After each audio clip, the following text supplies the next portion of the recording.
You know, I didn't know for sure if we would ever get back to Athens. But somehow God always makes a way.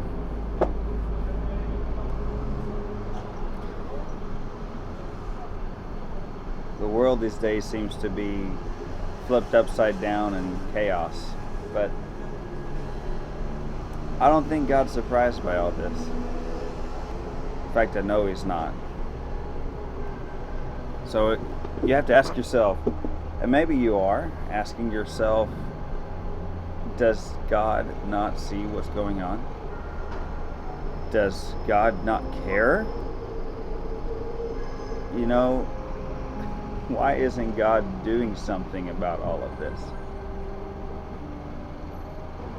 If what we're seeing here is something like a mass exodus, is what some of the Greeks that I know are saying. But if we look at the bigger picture, there is this stirring of the nations. It's like a stew pot where you see everything's being boiled and being mixed together. We're seeing all these nations being stirred and moved about, and it's incredible to be on this end of things, this line, meeting these people. From growing up as a missionary's son, living in the villages of Mexico, and Leslie growing up as a pastor's daughter in Southeast Texas, I don't think either of us ever expected we would be here doing what we're doing. It never crossed my mind. In fact, if you asked me a few years ago, this would probably be the last place that I would want to be or ever dreamed of being. But I can tell you, it's an indescribable feeling when you sit down and visit with people who are so desperate to survive and just be alive. And then you present them with the love of God, you present them with the gospel of Jesus, and they see a love they've never known before. Now, this can be true of so many people across the world, not just the people we're talking with here, these refugees in Athens.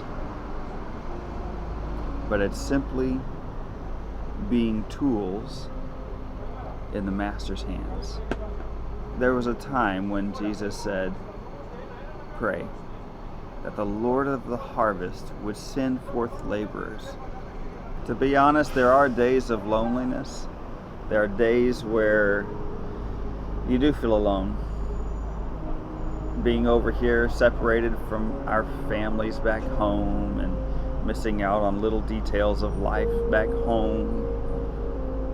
But really, it's giving us, a small fraction of a glimpse of what these people are going through as they're missing their homes.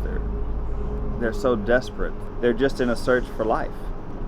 Our hope and desire is to share with them about the one who brings true life, about the one who brings true hope, about the one who can walk with them in this hopelessness and darkness as they've come out of a place and religion that is just darkness and hopeless.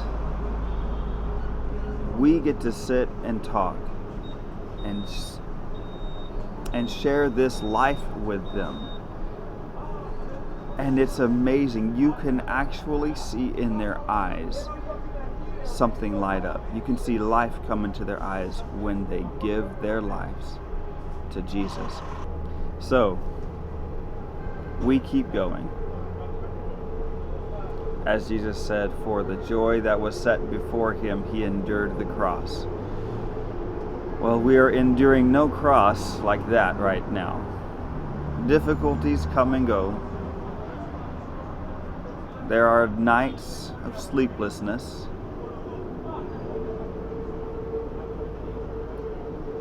There are nights of feeling alone.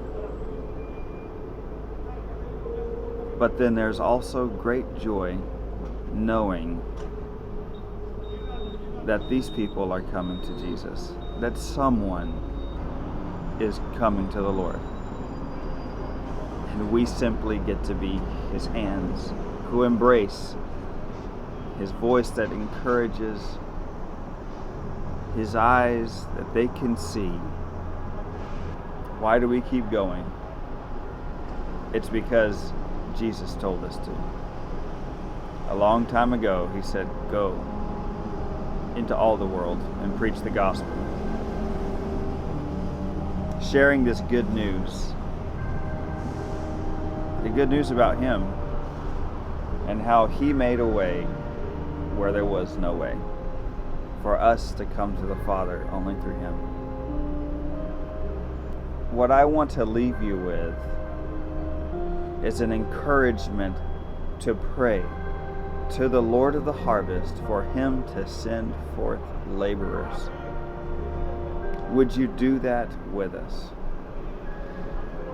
Because Jesus is still building his church with living stones, and we're witnessing this.